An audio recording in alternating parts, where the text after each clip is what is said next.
युग, эпоха, एक कार्यक्रम, расписание,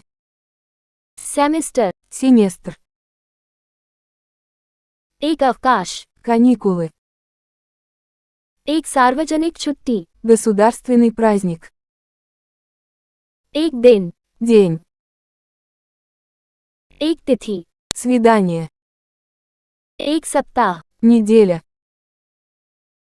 एक पखवाड़ा, 2 недели,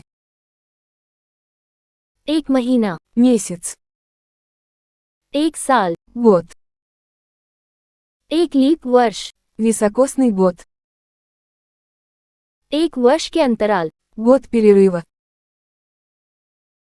एक वित्तीय वर्ष, финансовый год, एक दशक, десятилетие, शताब्दी, век, एक मौसम, сезон, एक सहस्त्राब्दी, тысячелетие,